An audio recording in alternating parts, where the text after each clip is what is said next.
जयति जयति देवो देवकी नंदनोसो। आप देवकी नंदन हो, हे जगन्नाथ स्वामी आप देवकी नंदन हो।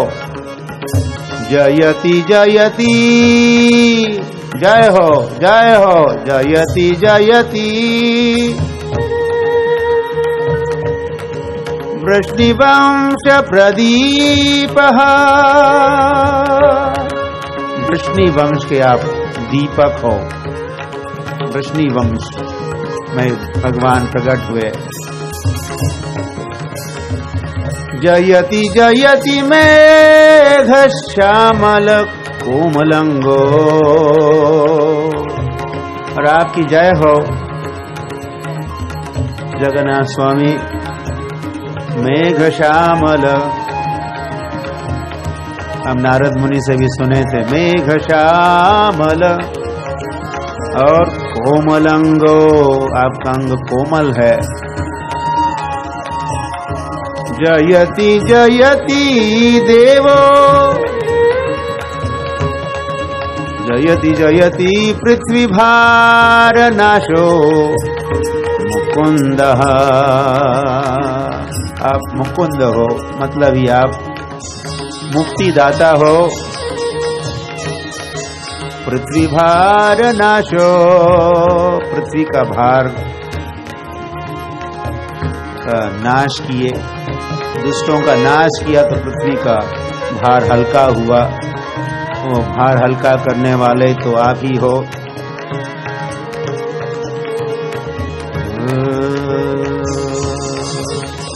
श्री कृष्ण चैतन्य प्रभु नित्यानंद, श्री अद्वैत गदाधर श्रीवासदि गौर भक्त वृंद। हरे कृष्ण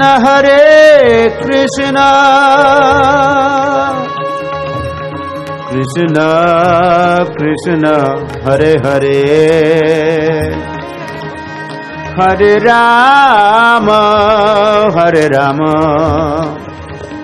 राम राम हरे हरे।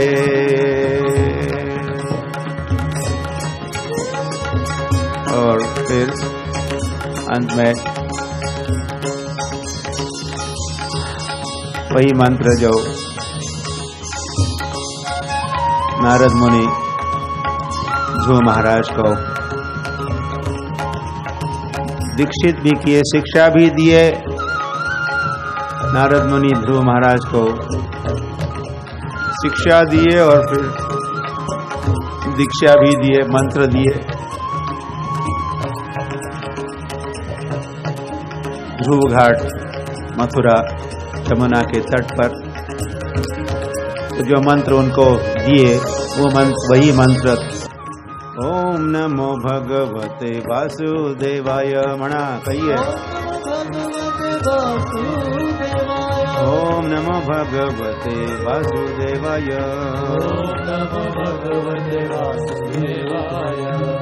तो वासुदेव भगवान का,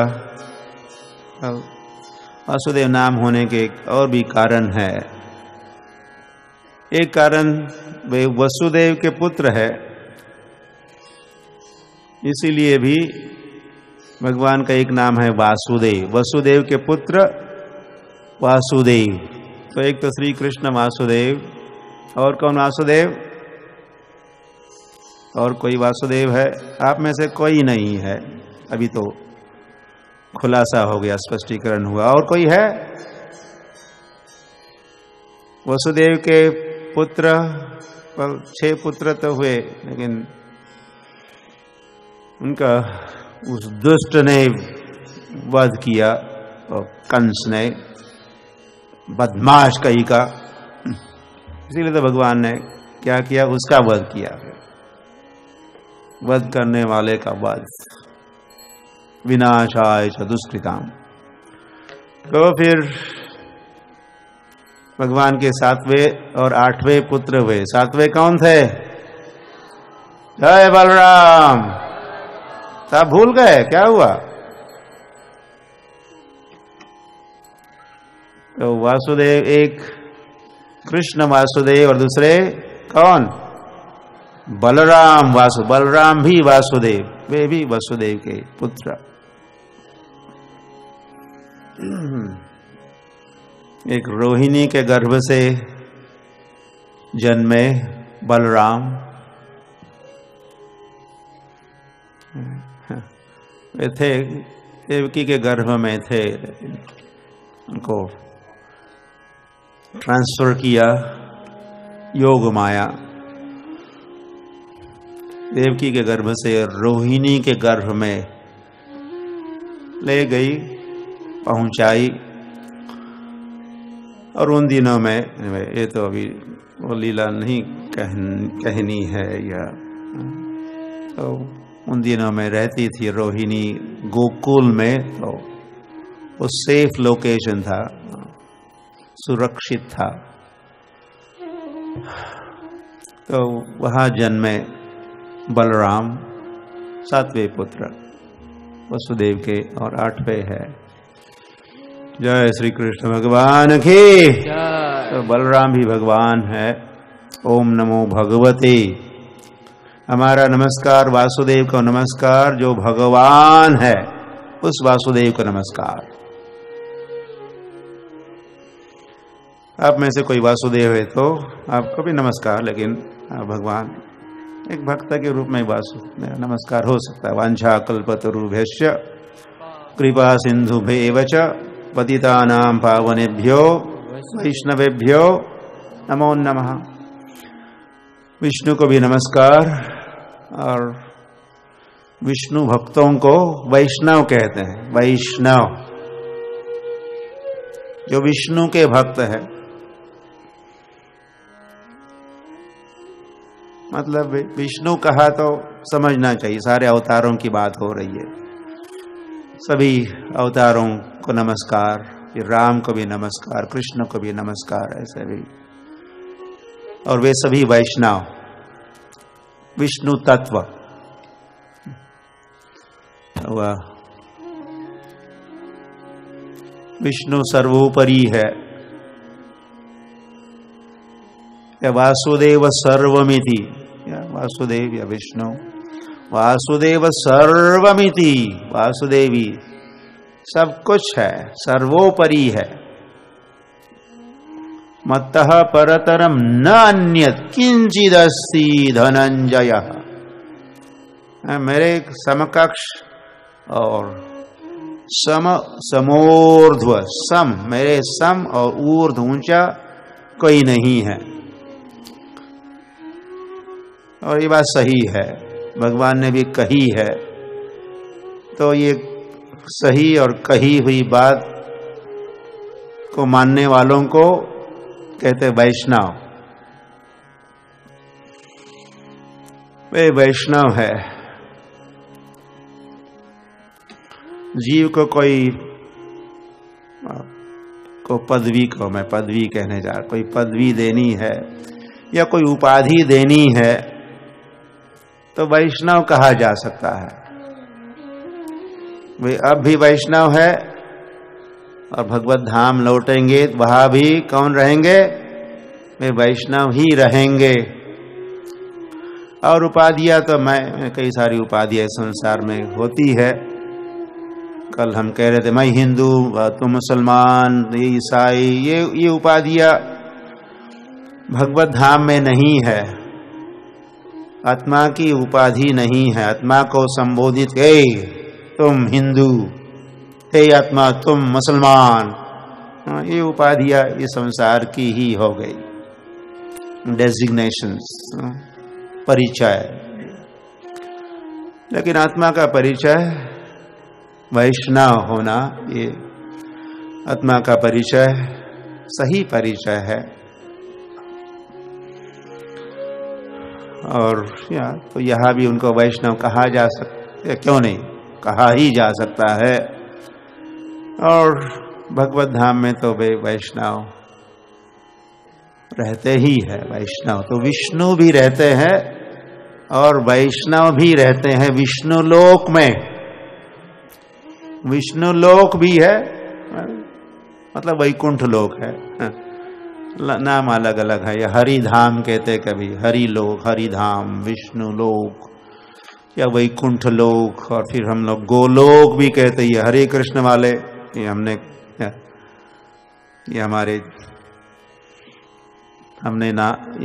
यह नाम नहीं बनाया, ये भी है, पहले से ही है। गोलोक, गोलोक एव निवसति अखिलात्म भूत। तो गोलोक श्री कृष्ण का जो धाम है उसका नाम है गोलोक। यह गोकुल है, गोकुल वृंदावन। इस संसार में जो धाम का प्राकट्य है कृष्ण के धाम का, कृष्ण जिनका नाम है, गोकुल जिनका धाम है, ऐसे श्री भगवान को मेरे बारंबार प्रणाम है। तो कृष्ण जिनका नाम है, भगवान का नाम क्या है? कृष्ण का नाम क्या है? भगवान का नाम कृष्ण है। कृष्ण जिनका नाम है और गोकुल जिनका धाम, तो यहाँ गोकुल है और भगवत धाम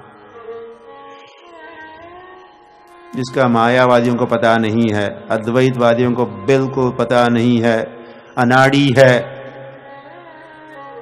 उस संबंध में, बस ज्योति को लेके बैठते हो, ज्योति, ब्रह्म ज्योति, ब्रह्म ज्योति, ज्योति ज्योति ज्योति ज्योति, और लीन हो जाओ, फिनिश्ड, समाप्त। उनका गंतव्य स्थान वो ब्रह्म ज्योति होती है।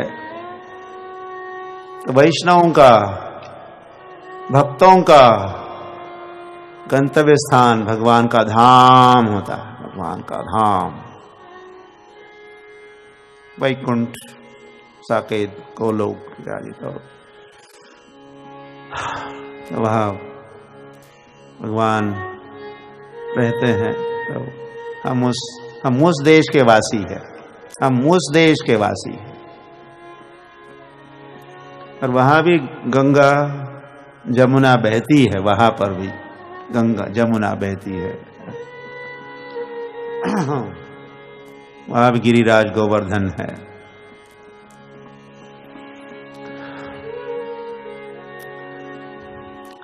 तो ओम नमो भगवते वासुदेवाय।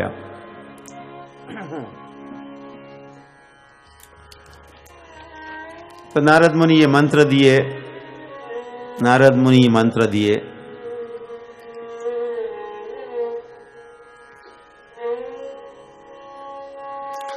और भी विधि विधान कहे,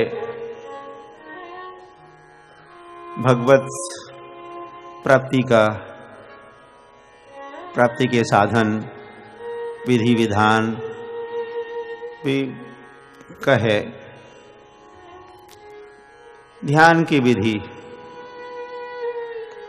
को भी विस्तृत रूप से समझाए। और फिर कहे हैं, वो बात हम कल नहीं कहे, देश काल विभागवेत्, ओम नमो भगवते वासुदेवाय। और फिर देश काल विभागवित्,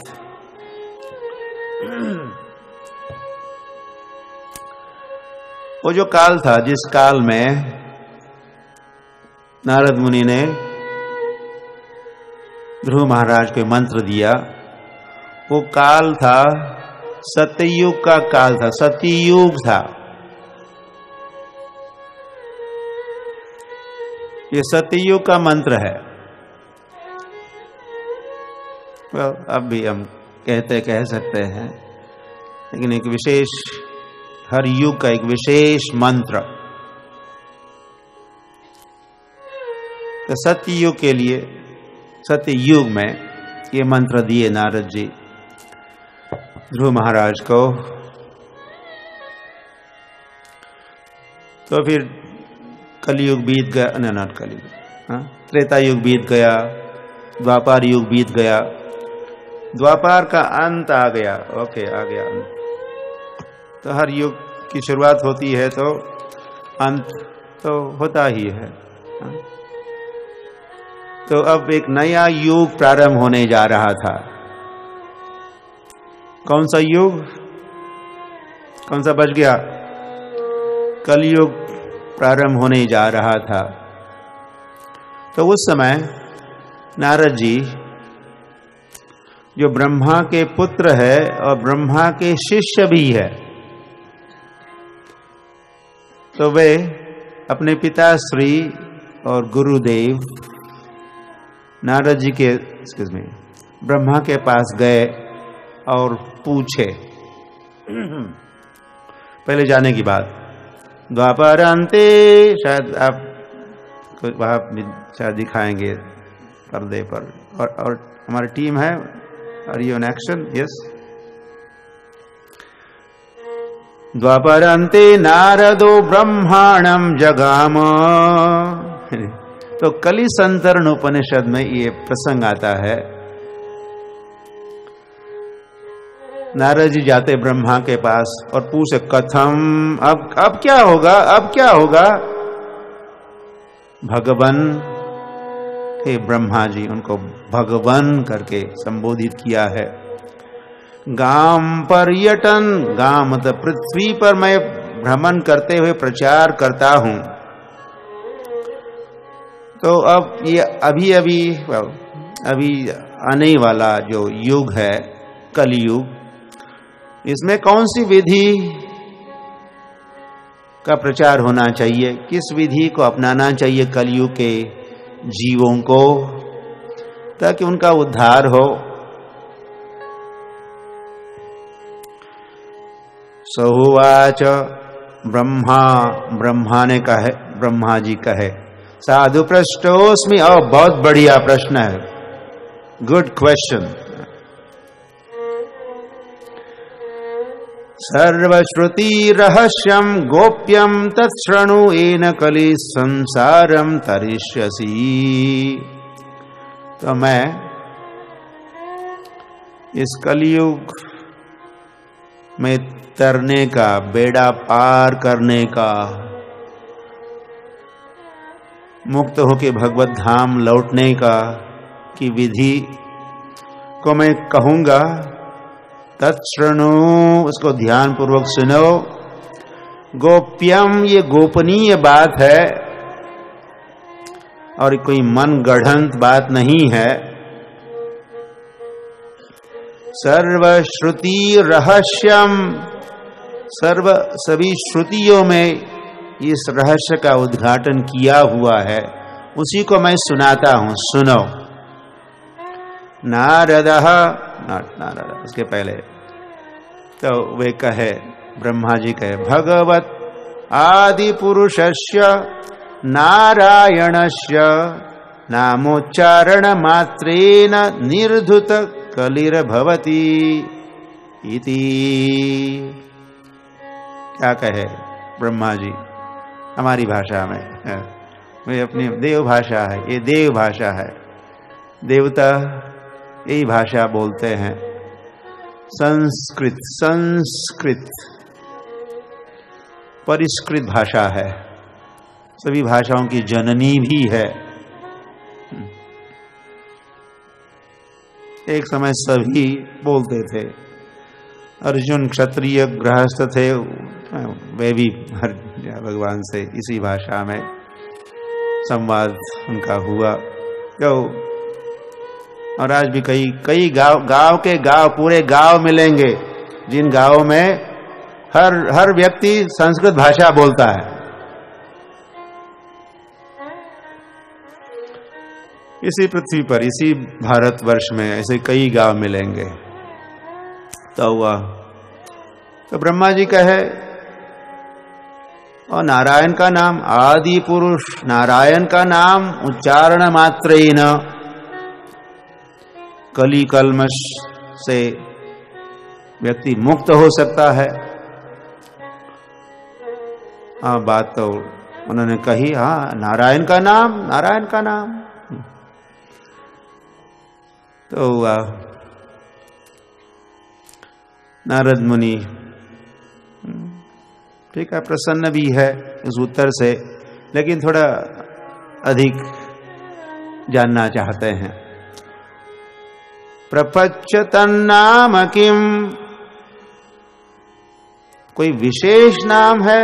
ये तो नारायण का नाम, हरि नाम, ये जवाब तो ठीक है, लेकिन कोई विशेष नाम है, कोई निश्चित नाम मंत्र है जिसका उच्चारण इस कलयुग में होना चाहिए, जिस मंत्र के उच्चारण मात्रेन कल्याण हो? तो इसके उत्तर में ब्रह्मा कहे, हरे कृष्ण कृष्ण कृष्ण हरे हरे, हरे राम राम राम हरे हरे। मंत्र भी कहे और एक मंत्र कहे, इति षोडशकम नाम कली कल्मषनाशनम नातः परतरो उपायः सर्ववेदेषु दृश्यते। ये बात भी उन्होंने कही। तो क्या कहे ब्रह्मा कहे, ये जो हरे कृष्ण ये जो षोडशकम, ये 16 शब्दों या नामों वाला ये जो मंत्र षोडशकम, कली कल्मष नाशनम, कली के जो कल्मष है, कली के जो दोष है, कलेर दोष निधे राजन, सुखदेव गोस्वामी, कलियुग कैसा है? कलेर दोष निधे राजन, अस्ति एको महान गुणः। कलियुग के सारे अवगुण है, लेकिन एक महान गुण भी तो है। केवल हरि नाम के उच्चारण से, कि हरि नाम का उच्चारण ही ये महान गुण है, बाकी सारे तो अवगुण है। तो वही बात यहाँ ब्रह्मा जी कह रहे, इति षोडशकम नाम कली कल्मषनाशनम नाता परतरो, दूसरा कोई उपाय नहीं है, सर्व वेदेषु दृश्यते, मैं भली भांति वेदों को जानता हूं। कोई जानने वाले, कोई वेदज्ञ है, कोई शास्त्रज्ञ है, शास्त्रज्ञ, ये टर्म तो हम ये सुनते रहे, शास्त्रज्ञ, ये शास्त्रज्ञ, गैलीलियो, न्यूटन, लेकिन ब्रह्मा भी तो शास्त्रज्ञ थे, शास्त्रज्ञ। और नारद मुनि भी वैसे शास्त्रज्ञ, शास्त्र को जानने वाले। मध्वाचार्य भी तो शास्त्रज्ञ थे, रामानुजाचार्य शास्त्रज्ञ थे, भक्ति वेदांत स्वामी श्रील प्रभुपाद के ये शास्त्रज्ञ हुए। कई शास्त्र को जानने वाला शास्त्रज्ञ। एकम शास्त्रम देवकी पुत्र गीतम, बस ये शास्त्र है। एकम शास्त्रम, कौन सा शास्त्र? देवकी पुत्र गीतम, देवकी पुत्र का जो गीत है, देवकी पुत्र ने गाया हुआ, इसी को भगवत गीता कहते, भगवत गीता। भगवान ने गाए हुए, कहे हुए, उन्होंने कहे, लेकिन उनका कहना इतना मीठा है, वो गान बन जाता है, गीत बन जाता है। अंदर कहा तो है श्री भगवान उवाच, उवाच का उवाच मतलब सेड, कहा, लेकिन ऊपर टाइटल लिखा Bhagavad Gita, song of God, speech of God है, सॉन्ग ऑफ गॉड, भगवान का गीत। तो भगवान का गीत, कृष्ण अर्जुन का के मध्य का जो संवाद, वही तो शास्त्र, ये शास्त्र है। यह श्रीमद् भागवत शास्त्र है। वेद, पुराण, वेदांत सूत्र, महाभारत, ये शास्त्र है, ये दिस इज साइंस, ये विज्ञान है। ज्ञान विज्ञान सहितम ब्रह्म कर्म स्वभावजम,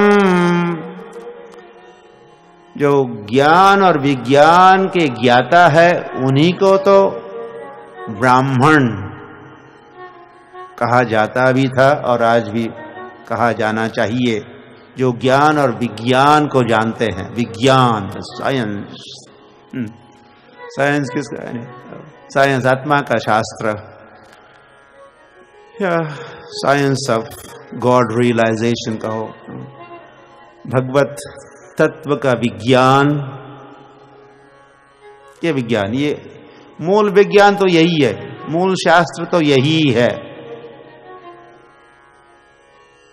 दूसरा शास्त्र तो भौतिक विज्ञान, या उसमें कुछ अज्ञान भी है। निश्चित उसमें आत्म संबंधित तत्व ज्ञान नहीं है, वो खगोल भी है, भूगोल भी है, लेकिन खुद के संबंध का ज्ञान का बड़ा गोल ही है, खुद का ज्ञान नहीं है। क्या हुआ? तो शास्त्रज्ञ क्या हुआ? तो ब्रह्मा जी के मैं भी शास्त्रज्ञ हूं, वेदज्ञ हूं, और मुझे ही तो भगवान ने सर्वप्रथम, भगवान ने मुझ तेने ब्रह्म हृदय आदि कवये, भगवान ने मुझे ही तो वेदवाणी सुनाई। तो मैं भली भांति जानता हूं वेदों को, मैं वेदज्ञ हूं, और मैं कह सकता हूं सर्व वेदेषु, सारे वेदों में, वेदों में जब कहते मतलब पुराणों में, इतिहासों में भी इस सब का समावेश हुआ। नातः परतर उपाय सर्व वेदेषु दृश्यते, कोई दिख तो नहीं पड़ता, है नहीं तो कैसे दिखाई देगा? दूसरा कोई उपाय नहीं, एक ही उपाय है, हरिर्नाम हरिर्नाम हरिर्नामैव केवलम, कलौ नास्तेव मतलब नहीं है, नास्तेव नहीं है, नास्तेव नहीं है, गतिरन्यथा। ये कलिसंतरण उपनिषद समझाता है। तो इस प्रकार ब्रह्मा नारद जी को शिक्षा दिए, उनके प्रश्न का उत्तर दिए, और ठीक है, सद्यो मुच्यते, सद्यो मुच्यते, मुक्त होगा, तुरंत ही मुक्त होगा इस महामंत्र के उच्चारण से। सद्यः मुक्ति, सद्यः मुक्ति, और भक्ति भी प्राप्त होगी। तो फिर नारद मुनि सत्ययुग में तो ओम नमो भगवते वासुदेवाय कहे, इस मंत्र का उच्चारण करो। तो कलयुग के लिए, कलयुग में उसी परंपरा में, नारद जी की परंपरा में ब्रह्म मध्व गौड़ीय, हम लोग ये जो अंतर्राष्ट्रीय श्री कृष्ण भावनामृत संघ है, इसके संस्थापक आचार्य भक्ति वेदांत स्वामी श्रील प्रभुपाद की मूर्ति का आप दर्शन कर रहे हो। तो इन्होंने ब्रह्मा की ओर से, नारद मुनि की ओर से हरे कृष्ण महामंत्र का सर्वत्र प्रचार और प्रसार किया। और वैसे बीच में मतलब 528 वर्ष पूर्व भगवान स्वयं प्रकट हुए, हे राधार भावे ये बे गोरा अवतार, राधा भाव में भगवान श्री कृष्ण चैतन्य महाप्रभु के रूप में प्रकट हुए, और उन्होंने क्या किया? हरे कृष्ण नाम गौर करीला प्रचार, हरे कृष्ण कृष्ण कृष्ण हरे हरे, हरे राम राम राम हरे हरे, इस महामंत्र का प्रचार किए श्री कृष्ण चैतन्य महाप्रभु। स्वयं भगवान ने जिस मंत्र का प्रचार किया,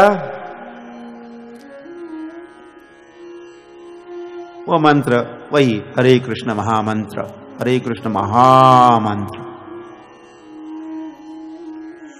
भगवान ने दिया हुआ।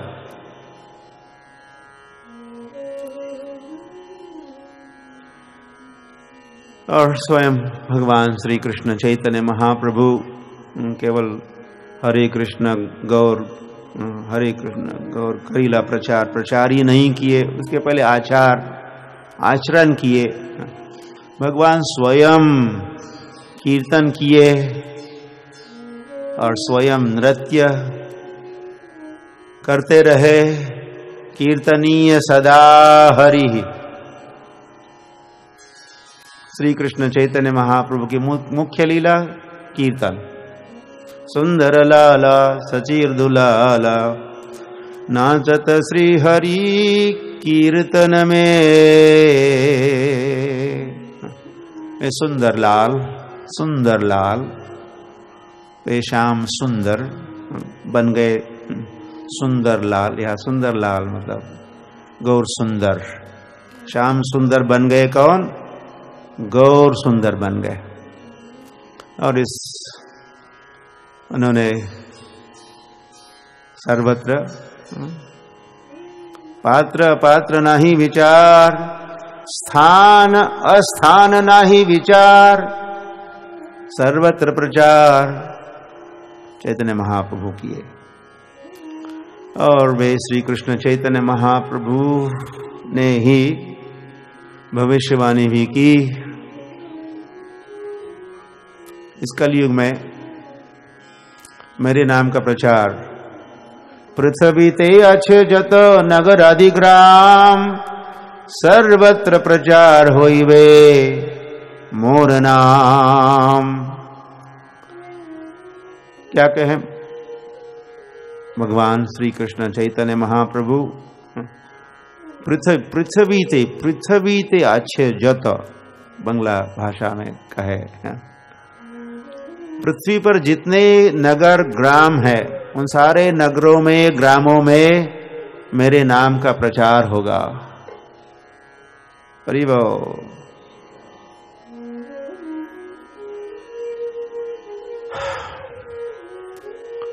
तो कली के जो कलमश है, दोष है, त्रुटियां है,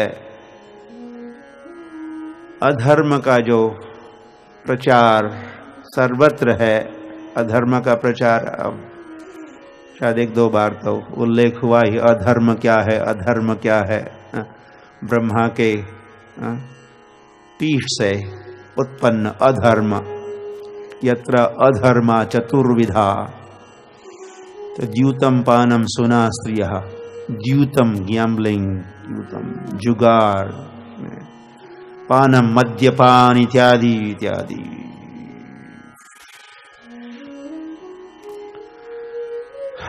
और अवैध स्त्री पुरुष संग।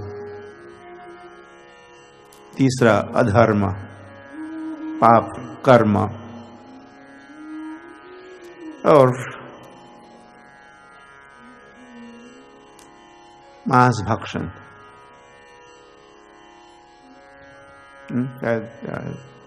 क्या हो गए? तो यत्र अधर्मा चतुर्विधा। तो ये अधर्म के स्थान पर जो सर्वत्र प्रचार, अधर्म का प्रचार और आचार भी खूब प्रचार। The media, the television, radio, the electronic print media, सर्वत्र प्रचार इन्हीं बातों का, अधर्म का प्रचार। आज हमने सुना हमारे जगन्नाथ भोक्ता है, उनको भोग खिलाओ, 56 भोग खिलाओ। तो भगवान भोक्ता है, भगवान भोगी है। लेकिन हमको तो भगवान का योगी भव, हे जीव, अर्जुन को कहे, मतलब हम सभी को कहे भगवान, क्या क्या बनो? योगी भव, योगी बनो, योगी बनो। लेकिन संसार भर में प्रचार क्या है? भोगी भव, भोगी बनो, भोगी बनो। अहर्निश प्रचार, भोगी बनो और फिर रोगी बनो। नेक्स्ट इज संसार का बहुत बुरा हाल है।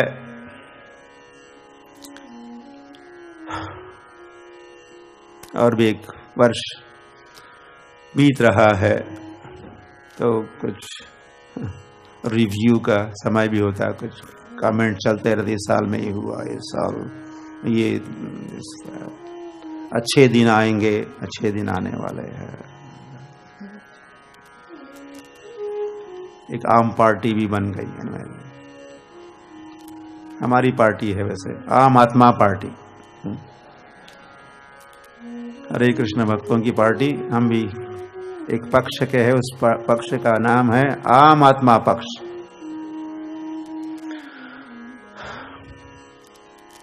और वो भगवान का पक्ष है। विजयस्तु पांडुपुत्राणाम ईशाम पक्षे जनार्दनः। विजय तो पांडुपुत्रों का होगा, कृष्ण भक्तों का होगा। क्यों? ईशाम पक्षे, उनके पक्ष में जनार्दन है। यानी में फिर कौन समझता है किसको जीत समझेंगे? विजय मतलब क्या? विजय लॉटरी लगना विजय है या क्या? विजय क्या विजय है? कौन बनेगा करोड़पति? हाँ, जीतेगा भाई, जीतेगा, हाँ? फिर मरेगा।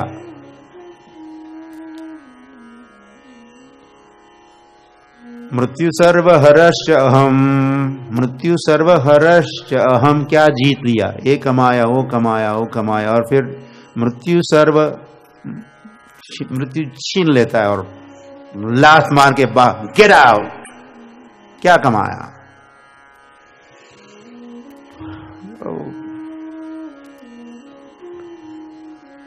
हरि हरि, क्या हुआ? सर्वे सुखिना भवन्तु, सर्वे सन्तु निरामयाः, सर्वाणि भद्राणि पश्यन्तु, न क्वचित दुख भाग भवेत्।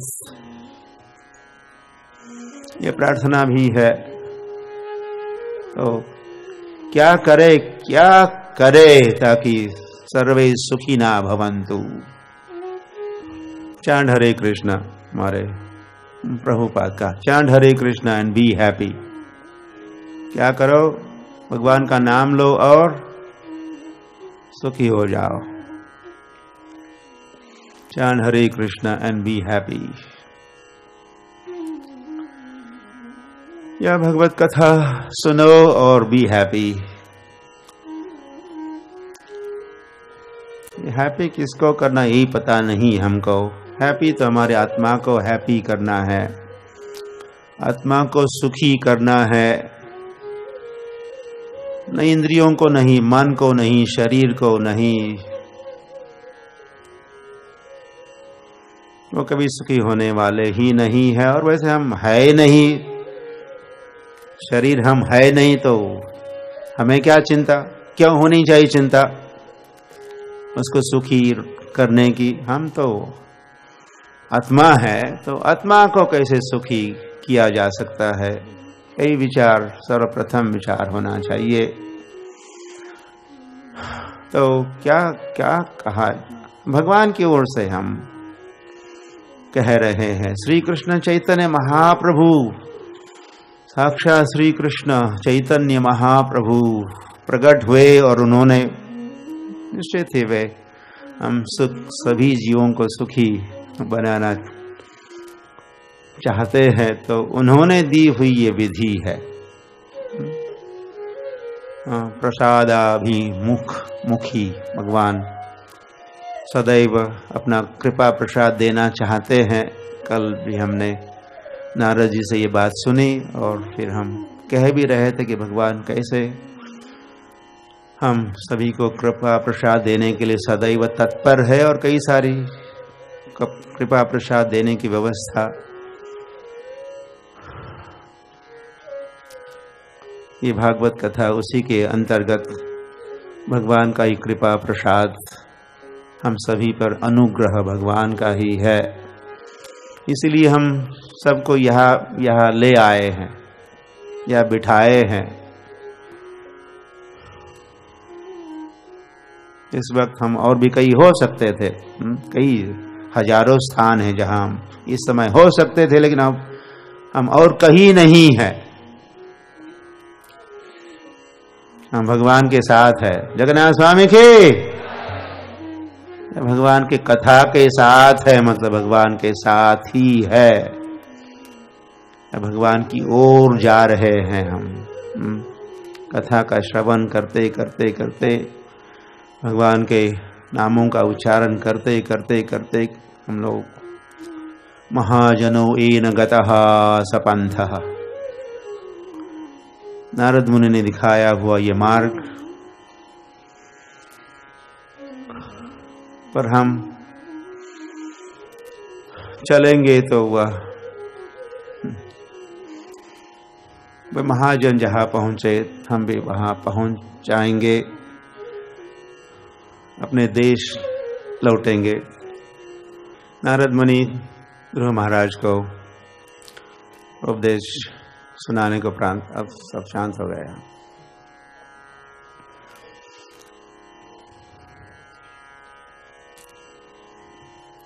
ध्रुव महाराज मधुबन के लिए प्रस्थान किए। हरि हरि। और नारद मुनि प्रस्थान किए, वे तो आकाश मार्ग से गए होंगे। मैंने कल कहा आपको मथुरा कानपुर रेल से गए, हमने कल कहा, आपने शायद नोट किया होगा, नहीं किया होगा, एक्सप्रेस से गए। ऐसे जाते नहीं वे आकाश मार्ग से।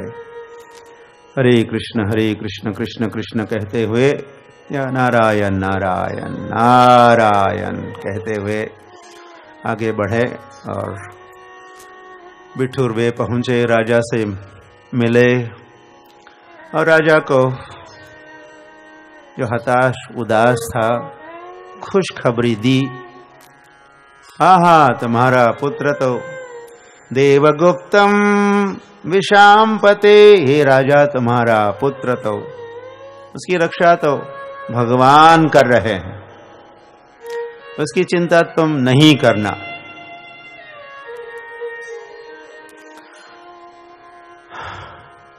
तो ये समाचार सुनने के उपरांत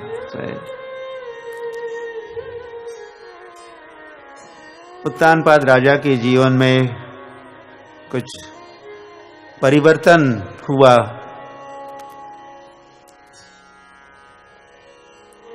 अपना पुत्र आध्यात्मिक मार्ग पर आगे बढ़ रहा है, अग्रसर हो रहा है, उसका कल्याण हो रहा है, तो उसका कल्याण या उसका लाभ पिताश्री को मिल रहा है।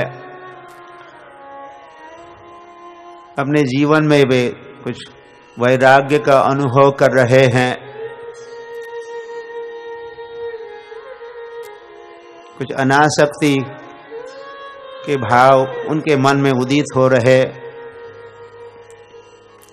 उत्तानपाद राजा के मन में, और वे स्मरण करते रहे, चिंतन करते रहे या प्रार्थना भी करते रहे, भगवान मेरे पुत्र की रक्षा करो, या कैसा होगा, कहाँ होगा, क्या करता होगा। कोई समाचार तो मिला था, लेकिन अब क्या करता, अब कैसा होगा, इसी रक्षा हो रही है नहीं हो रही है। अपने पुत्र का, ध्रुव महाराज का चिंतन, एक महाभागवत का वे चिंतन कर रहे थे और उसी से वे लाभान्वित हो रहे थे।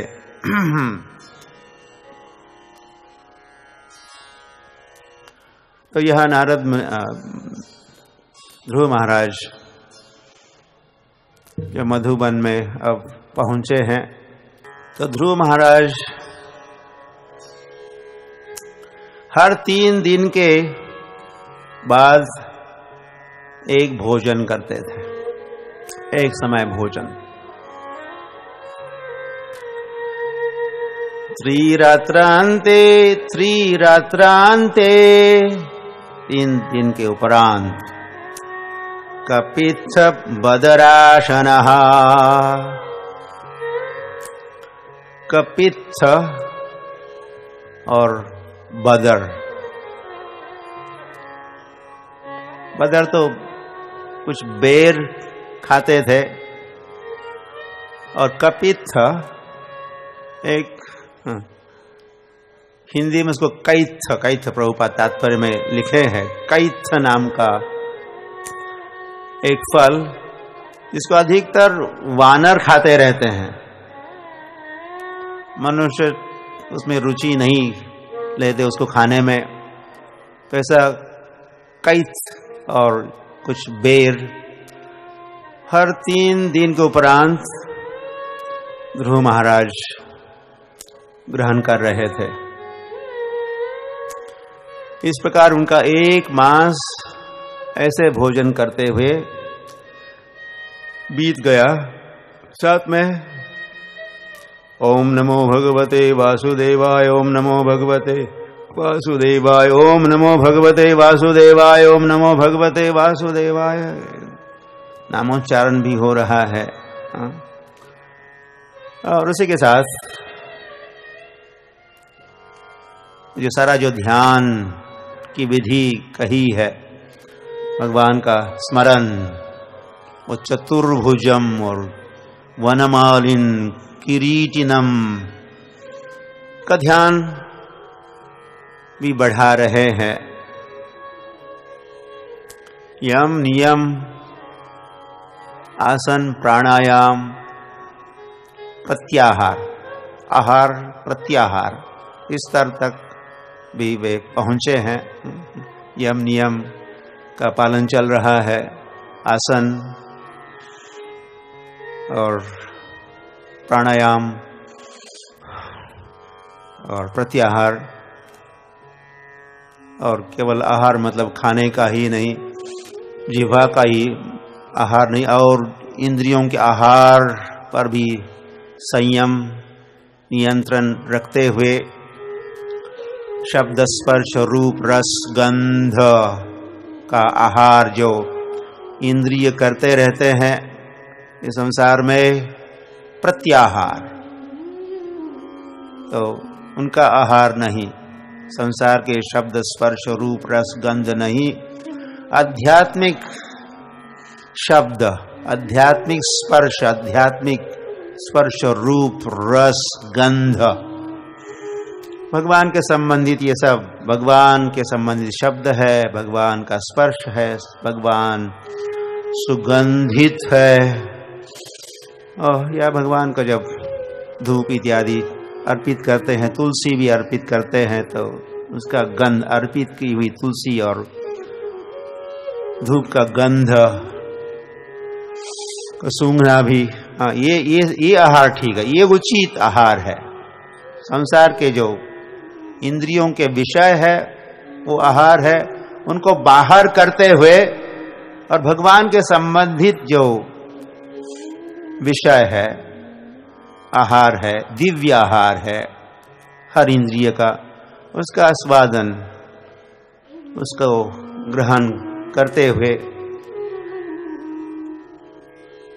ध्रुव महाराज अपनी ध्यान धारणा साधना को आगे बढ़ा रहे हैं।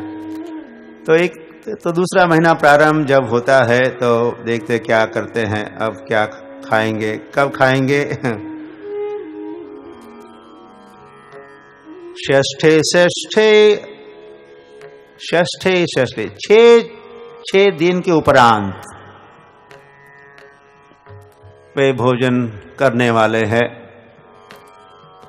पहले तो कुछ फल खाते थे, अब वे केवल पत्ते ही खाएंगे, और शुष्क मतलब गिरे हुए, वृक्ष से गिरे हुए पत्तों को उसी का कोई सैलड बना के 6 दिन के उपरांत ध्रुव महाराज उसका सेवन किए।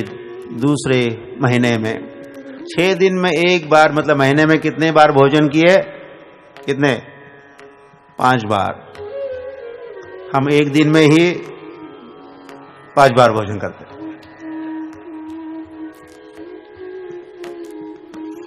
बेड टी चलती, बेड टी मतलब बेड से निकलने के पहले एक टी, बेड टी, और फिर ब्रेकफास्ट, फिर ब्रंच, फिर लंच, और dinner and pre dinner and like that. आधा दर्जन बार तो होता ही है। जीना तो क्या जीना, खाए बिना क्या जीना, और भी कई सारी बातें हैं, उसके बिना क्या जीना। तो हुआ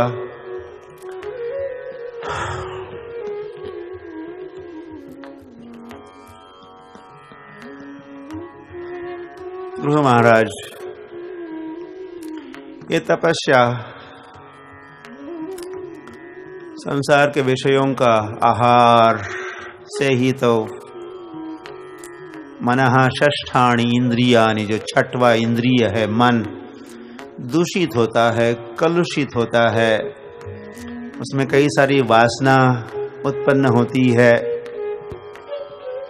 और फिर हम भले बुरे कृत्य करते हैं और फिर उसके फल भोगते रहते हैं। ये सारा जीवन है। तो उसके विपरीत कार्रवाई है ये योग पद्धति, या ये साधना, ध्यान धारणा। तो इस तपस्या से शुद्धिकरण होगा।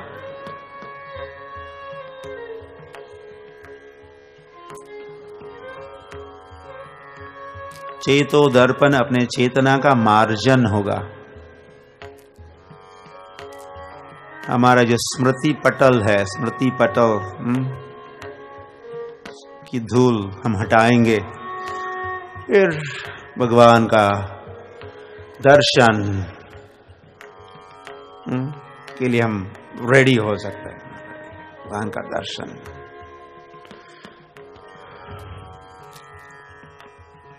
तो तीसरा महीना जब आया तो नवमे अहनी, तो हर 9 दिन के उपरांत, मतलब महीने में कुछ 2 या 3 ही बार, 3 बार, 3 टाइम्स, वे जलपान करने लगे। महीने में 3 बार उन्होंने जल ग्रहण किया। बाकी समय व्यस्त रहे अपनी ध्यान धारणा में, उसे फुर्सत नहीं है, व्यस्त है, तल्लीन है, खान पान में ध्यान ही नहीं है।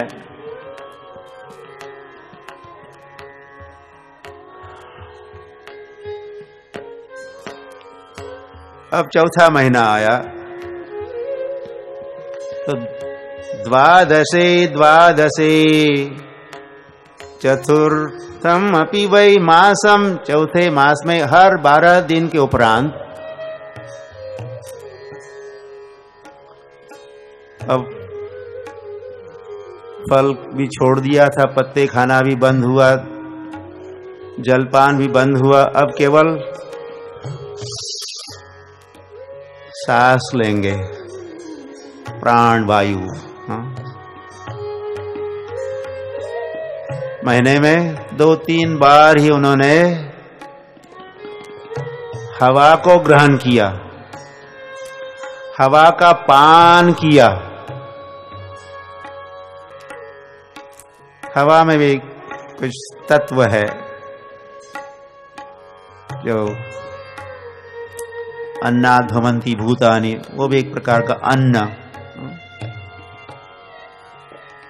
शरीर के पोषण, अन्न भी और पानी भी और हवा भी।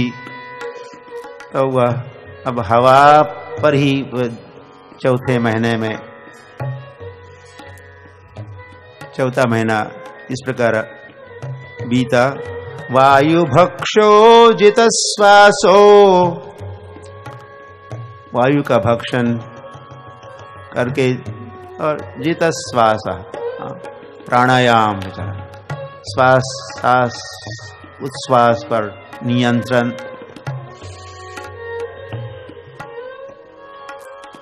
और सांस किस प्रकार की, उसी पर सांस, हमारी सांस और हमारा मन का घनिष्ठ संबंध है। हम जब क्रोधित होते हैं तो हम भारी गहरी लंबी सांस लेते हैं। हम कामी क्रोधी होते हैं, कामी और क्रोधी, काम और क्रोध के वासना और उसके कोई कृत्य हो रहे हैं तो सांस अभी सांस उच्छ्वास चलता रहता है। उसी के साथ मन भी बड़ा चंचल, मन का चांचल्य बढ़ता है। तो तमोगुण के कृत्यों के समय एक प्रकार का सांस, रजोगुण की वासना और कृत्य उस प्रकार और सांस का प्रकार, और सात्विक गुण अभाव कृत्य के समय और प्रकार का सांस, और यह तभी गुणातीत होना है। गुणातीत, 3 गुणों से परे पहुंचना है तो धीमे।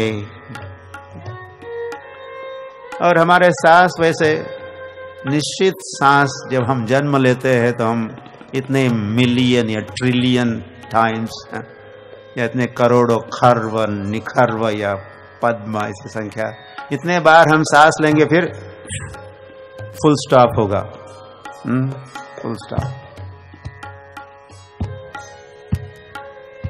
इतने इसके साथ 1000 के 1000 के 1 लाख 1 करोड़। तो हमारा जब संख्या पूरी होगी तो फुल स्टॉप, विराम, उससे अधिक सांस। तो जो योगी अपने सांस को जितश्वासो, जीते अपने सांस को, या सांस को बड़े धीमे बाहर छोड़ेंगे, अंदर लेंगे, तो फिर इसी तरह इसी प्रकार वे, फिर कोई योगी 200 वर्ष पुराने हैं, ये तो 500 वर्ष पुराने हैं, और कभी कभी आते अपने गुफाओं से कुंभ मेले में, ये इतने साल का, ये इतने साल का।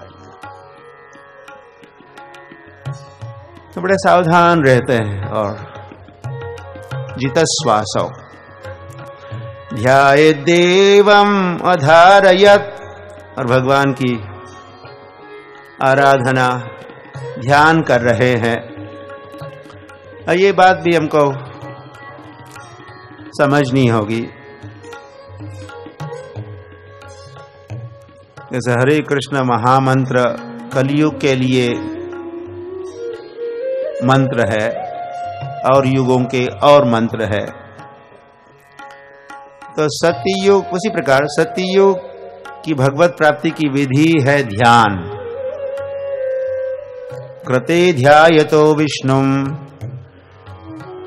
सत्ययुग में ध्यान से भगवत प्राप्ति होती थी, जो यह हम देख और सुन रहे हैं, डेमोन्स्ट्रेशन हो रहा है। ध्रुव महाराज कैसे भगवान का ध्यान कर रहे हैं हमारे समक्ष, प्रात्यक्षिक उनको देख सकते हैं, या शास्त्र भागवत दिखाता है हमें, शास्त्र चक्षुषा। मानो हमें कई युग हम लोग पीछे भूतकाल में पहुंचा देता है ये श्रीमद् भागवत,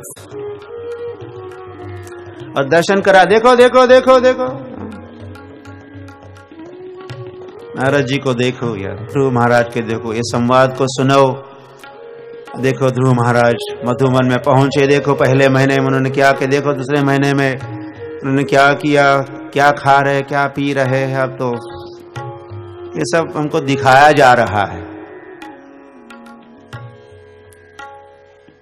ये सत्य, ये इतिहास का दर्शन हम घर बैठे बैठे या इस सभागृह में बैठे बैठे हम उसका दर्शन कर सकते हैं, और उससे कुछ सीख सकते, स्फूर्ति पा सकते हैं। हम भी ऐसे दृढ़ निश्चयी बन सकते, उत्साह, धैर्य, निश्चय, ध्रुव महाराज जैसा, तपस्या। ठीक है, मैं ध्रुव महाराज की निश्चित ही हम नकल नहीं कर सकते। आपने ये सीखा तो कल से आप, और बेर कहाँ मिलते हम, मैं अब केवल बेर ही खाऊंगा। घर वाले पूछा क्या हुआ, तीसरा दिन है तुम कुछ भोजन नहीं कर रहे हो?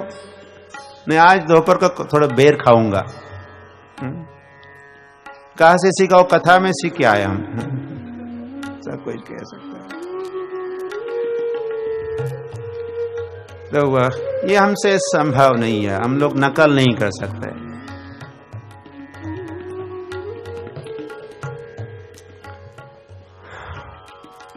लेकिन इतना तो जो भी खाते हैं भगवान को भोग लगा के ग्रहण करे, इतना तो करना स्वामी, हमसे ऐसे करवाना स्वामी कि हम आपका प्रसाद ही खाएंगे और कुछ नहीं खाएंगे। जब भी खाने की आवश्यकता है, खाना जरूरी है, केवल प्रसाद खाएंगे, इतना भी संकल्प हम कर सकते हैं। या खाने के लिए नहीं जिएंगे, क्या फिर क्या करेंगे? जीने के लिए खाएंगे। दोनों में अंतर है। फिर प्रभुपाद कहा करते थे, अपने तात्पर्य में लिखते हैं, to keep the body and soul together. आत्मा और शरीर को साथ में रखने के लिए जितना भोजन आवश्यक है उतना ग्रहण करें। खाने के लिए नहीं जिए, खाने को मिलता है, सोने के लिए और मैथुन के लिए जीना नहीं है, और झगड़े रगड़े करने को मिलते हैं, इसके लिए जीना नहीं है। तो ऐसा जीना तो पशुओं का जीना तो चल ही रहा है। आहार निद्रा भय मैथुनम च सामान्य एतत् पशुभिर्नराणाम। आहार, निद्रा, भय, मैथुन, ये तो पशु वृत्ति है, पशु यही करते रहते हैं। लेकिन हम जरूर हम भी खाएंगे, अन्नात् भवन्ति भूतानि, लेकिन हम कृष्ण प्रसाद खाएंगे। क्या खाएंगे? कृष्ण प्रसाद, पत्रम पुष्पम फलम मटनम चिकनम, कल बताया। नहीं तो इसका भी चाइना में भी हमारे इस्कॉन के जो अनुयायी है, भक्त वृंद है, चाइना में भी जहां लोग क्या नहीं खाते और क्या नहीं पीते, स्नेक सूप पीने वाले, स्नेक सूप और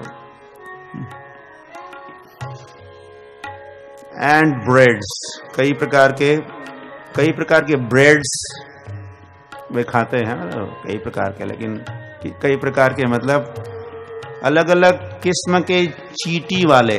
इसमें रेड एंट है, इसमें ब्लैक एंट है, इसमें इस प्रकार की चींटी इसमें है। आपके पसंद का आप ब्रेड चुन लो, कैसी चींटी वाला आप खाना चाहते हो, कौन सी चींटी आपको पसंद है आप। तो ऐसे जब खाएंगे दिमाग में चींटी घूमेगी।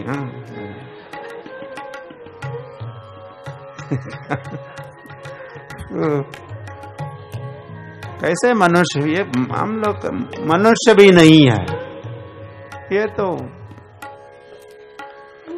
ये सभ्य मनुष्य नहीं, नॉट सिविलाइज्ड। मनुष्य जैसे दिखते होंगे, लेकिन उसके परिणाम तो फिर आते जाते रहो। पुनरपि जननम पुनरपि मरणम पुनरपि जननी जठरे शयनम, यह संसार चलता रहे। से बचना है तो सीखो शास्त्रों से, आचार्यों से, ध्रुव महाराज से, नारद मुनि से, भक्ति वेदांत स्वामी श्रील प्रभुपाद से सीखो, तुकाराम महाराज से सीखो।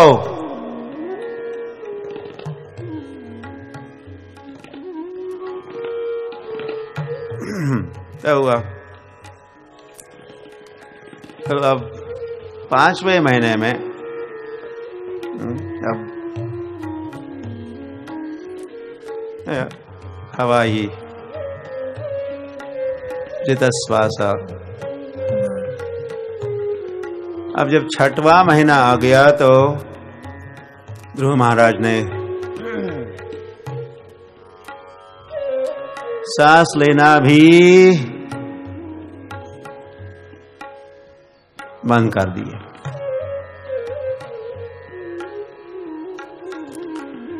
अब तो एक पैर पर ही खड़े हैं, स्तंभ या खंबे की तरह, न हिलना है न डुलना है। और केवल शरीर का हिलना डुलना बंद नहीं है, अंदर मन का भी हिलना डुलना बिल्कुल बंद है। और सारे विचार अब भगवान का जो रूप का वर्णन, ऑब्जेक्ट ऑफ मेडिटेशन, ध्यान का जो विषय है, व्यक्तित्व है, भगवान है, उन पर सारा ध्यान केंद्रित करते हुए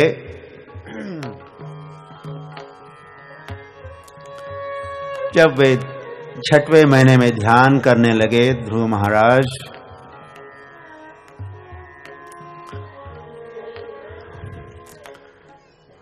तो वह उन्होंने सांस लेना बंद कर दिया। तो वह संसार भर में हवा का चहल पहल, चलायमान होना, वो भी धीरे धीरे बंद होने लगा। समझाया है व्यष्टि और समष्टि। हम व्यष्टि है और समष्टि भगवान, सारा संपूर्ण विश्व जगत और विश्व भावना भगवान, इनमें ऐक्य हुआ, उनका मिलन हुआ। से भगवान ही अब वहाँ पधारने वाले हैं मिलन के लिए। तो ये सारा संसार में और स्वर्ग में भी सभी के दम घुटने लगे, सांस हवा ही नहीं है। और ध्रुव महाराज जब एक पैर देके पृथ्वी पर, वहां मधुबन में ध्रुव टीला कहते, ध्रुव टीला हम लोग कल भी कहा, हम लोग ब्रजमंडल परिक्रमा में जाते हैं तो हमारा पहला पड़ाव तो मधुबन में ही हम लोग पहले जाते और वही रहते भी है। ध्रुव महाराज के ध्रुव टीले वो साधना स्थली के सानिध्य में ही रहते हैं। तो ध्रुव महाराज जहाँ खड़े थे